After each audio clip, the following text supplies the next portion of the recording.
Hello friends, എല്ലാവർക്കും പുതിയ വീഡിയോയിലേക്ക് സ്വാഗതം. അപ്പോൾ നമ്മൾ ഉണ്ടാക്കാൻ പോകുന്നത് ചെറുപയർ ഉപ്പേരിയാണ് കേട്ടോ. അതിന് വേണ്ടിയിട്ട് ഞാനിവിടെ 1.5 കപ്പ് ചെറുപയറാണ് എടുത്തിട്ടുള്ളത്. ഇത് നല്ലപോലെ കഴുകിയതിന് ശേഷം തലേ ദിവസം വെള്ളത്തിൽ ഇട്ട് വെച്ചിട്ടുള്ള ചെറുപയറാണ്. അപ്പോൾ നമുക്ക് ചെറുപയർ ഉപ്പേരി ഉണ്ടാക്കാനായിട്ട് നോക്കാം. അതിന് മുന്നേ എൻ്റെ ചാനൽ ഇതുവരെ സബ്സ്ക്രൈബ് ചെയ്തിട്ടില്ലെങ്കിൽ സബ്സ്ക്രൈബ് ചെയ്യാൻ മറക്കരുത്. അപ്പോൾ ആദ്യം നമുക്ക് ഈ ചെറുപയർ വേവിക്കാനായിട്ട് നോക്കാം. അതിന് വേണ്ടിയിട്ട് ഞാനൊരു കുക്കറാണ് എടുക്കുന്നത്. ഈ കുക്കറിലേക്ക് ചെറുപയർ ഇട്ട് കൊടുക്കാം കേട്ടോ.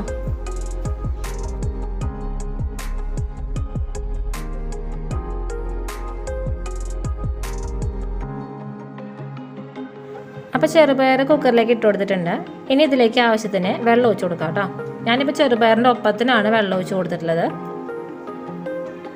ഇനി ആവശ്യത്തിന് ഉപ്പ്,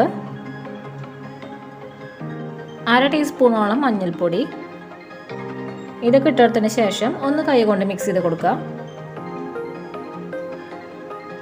ഇത് വേവിക്കാനായിട്ട് വെക്കാം കേട്ടോ. കുക്കറിലായതുകൊണ്ട് 3 വിസിൽ പ്രഷർ പോയതിന് ശേഷം തുറന്നു നോക്കാം. അപ്പോൾ ഞാനിത് വേവിച്ചതിന് ശേഷം കാണിച്ചു തരാം. അപ്പോൾ കുക്കറിൻ്റെ പ്രഷർ എല്ലാതും പോയിട്ടുണ്ട്. ഇനി നമുക്ക് ഈ കുക്കർ തുറന്നു നോക്കാം കേട്ടോ. ചെറുപയർ എല്ലാതും വെന്ത് വന്നിട്ടുണ്ട് കേട്ടോ. അപ്പോൾ നമുക്കിനി ഇത് ഉപ്പേരിയാക്കാനായിട്ട് നോക്കാം. ഇപ്പം ഞാനിപ്പോൾ ഇതിൽ ഒഴിച്ചു കൊടുത്തുള്ള വെള്ളം കറക്റ്റ് കണക്കാണ്, കണ്ടില്ലേ, വെള്ളമൊന്നുമില്ല. നമുക്കിനി ഉപ്പേരിയാക്കാനായിട്ട് നോക്കാം. അതിന് വേണ്ടിയിട്ട് ഞാനൊരു ചീനച്ചട്ടി അടുപ്പത്ത് വെച്ചിട്ടുണ്ട് കേട്ടോ. ഇതിലേക്ക് നമുക്ക് കുറച്ച് വെളിച്ചെണ്ണ വെച്ച് കൊടുക്കാനായിട്ട് നോക്കാം. അപ്പോൾ വെളിച്ചെണ്ണ ചൂടായി വന്നിട്ടുണ്ട്. ഇതിലേക്ക് കുറച്ച് കടുക് ഇട്ട് കൊടുക്കാനായിട്ട് നോക്കാം. അപ്പോൾ കടുക് പൊട്ടി കഴിഞ്ഞിട്ടുണ്ട് കേട്ടോ. ഇതിലേക്ക് 3 വറ്റൽമുളക് ഇട്ട് കൊടുത്തിട്ടുണ്ട്. അതിങ്ങനെ ചെറുതായിട്ട് പൊട്ടിച്ചിട്ടുള്ളതാണ് കേട്ടോ. കുറച്ച് കറിവേപ്പിലയും ഇട്ട് കൊടുത്തിട്ടുണ്ട്. ഇനി ഇതിലേക്ക് കുറച്ച് ചുവന്നുള്ളിയും വെളുത്തുള്ളിയും ചതച്ച് വെച്ചിട്ടുള്ളത് ഇട്ട് കൊടുക്കാം കേട്ടോ.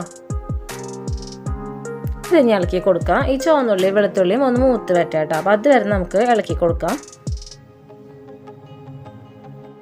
അപ്പോൾ ഇത് മൂത്ത് വന്നിട്ടുണ്ട്. ഇനി ഇതിലേക്ക് നമുക്ക് മുളക് പൊടി ഇട്ട് കൊടുക്കാം കേട്ടോ. ഞാനിപ്പോൾ കുത്തി പൊടിച്ചിട്ടുള്ള മുളക് പൊടിയാണ് ഇട്ട് കൊടുത്തിട്ടുള്ളത്. 2 ടേബിൾ സ്പൂൺ കുത്തി പൊടിച്ച മുളക് പൊടിയാണ് ഇട്ട് കൊടുത്തിരിക്കുന്നത് കേട്ടോ. അപ്പോൾ ഈ മുളക് പൊടി ഇട്ട് കൊടുത്തതിന് ശേഷം നമുക്ക് ഇത് നല്ലപോലെ മൂത്ത് വരണം. അതുവരെ ഇളക്കി കൊടുക്കാം കേട്ടോ. ആ മുളകിൻ്റെ ഒരു കുത്ത് പോയി കിട്ടണം. അതിന് വേണ്ടിയിട്ടാണ് ഇളക്കി കൊടുക്കാനായിട്ട് പറഞ്ഞത്. ഇനി ഇതിലേക്ക് ഒരു കൈ നാളികേരം ഇട്ട് കൊടുക്കുന്നുണ്ട് കേട്ടോ. ഇത് ഓപ്ഷണലാണ്. ഇനി നാളികേരം ഇടണ്ട എന്തുണ്ടെങ്കിൽ ഇട്ട് കൊടുക്കണ്ട. ഈ ഒരു പോർഷൻ സ്കിപ്പ് ചെയ്താൽ മതി. നാളികേരം ഇട്ട് കൊടുത്തതിന് ശേഷം കണ്ടിന്യൂസ്ലി കുറച്ച് നേരം ഒരു 2 മിനിറ്റ് ഇളക്കി കൊടുക്കാം കേട്ടോ. അപ്പോൾ മുളകെല്ലാം മൂത്ത് വന്നിട്ടുണ്ട്. ഇനി ഇതിലേക്ക് നമുക്ക് വേവിച്ച് വെച്ചിട്ടുള്ള ചെറുപയർ ഇട്ട് കൊടുക്കാം കേട്ടോ.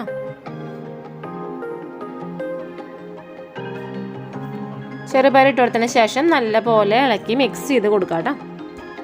ഈ സമയത്ത് നമ്മൾ ഇട്ട് കൊടുത്തിട്ടുള്ള ഉപ്പിൻ്റെ അളവെല്ലാം കറക്റ്റല്ലേ നോക്കി നോക്കാം കേട്ടോ. അപ്പോൾ ഞാൻ നോക്കിയപ്പോൾ ഞാൻ ഇട്ട് കൊടുത്തിട്ടുള്ള അളവ് കറക്റ്റാണ്. അപ്പോൾ അതിനനുസരിച്ചിട്ട് ഇപ്പോൾ കുറവാണെങ്കിൽ ഈ ടൈമിൽ ഇട്ട് കൊടുക്കുക. എന്നിട്ട് നല്ലപോലെ ഇളക്കി കൊടുത്താൽ മതി. അപ്പോൾ അത് കറക്റ്റായി വന്നോളും. അപ്പോൾ ഇത്രയേ ഉള്ളൂ. നമ്മുടെ ഉപ്പേരി റെഡി ആയിട്ടുണ്ട്. കഴിക്കാൻ നല്ല ടേസ്റ്റി ആയിട്ടുള്ള ഹെൽത്തി ആയിട്ടുള്ള ഉപ്പേരിയാണ് ചെറുപയർ ഉപ്പേരി. ഉണ്ണികൾക്കൊക്കെ നല്ലതാണ്. ഉണ്ണികൾക്ക് മാത്രമല്ല മുതിർന്നവർക്കും നല്ല തന്നെയാണ്. അപ്പോൾ എല്ലാവരും ഉണ്ടാക്കി നോക്കി നോക്കണം. അപ്പോൾ എല്ലാവർക്കും ഈ വീഡിയോ ഇഷ്ടമായെന്ന് വിശ്വസിക്കുന്നു. അപ്പോൾ ഇഷ്ടമായെങ്കിൽ ലൈക്ക് ചെയ്യാൻ മറക്കരുത്. അതുപോലെ തന്നെ ഷെയർ ചെയ്യുക, കമൻറ്റ് ചെയ്യുക, സബ്സ്ക്രൈബ് ബട്ടണിൽ ബെല്ലൈക്കനെ ക്ലിക്ക് ചെയ്യുക. അപ്പോൾ വരുന്ന ഓൾ ബട്ടനെ ക്ലിക്ക് ചെയ്യുകയാണെങ്കിൽ ഞാനിടുന്ന പുതിയ വീഡിയോസിൻ്റെ നോട്ടിഫിക്കേഷൻസ് ഒക്കെ ഞങ്ങൾക്ക് കിട്ടുന്നതായിരിക്കും കേട്ടോ. അപ്പോൾ എല്ലാവർക്കും പുതിയൊരു വീഡിയോ വരെ നന്ദി, നമസ്കാരം.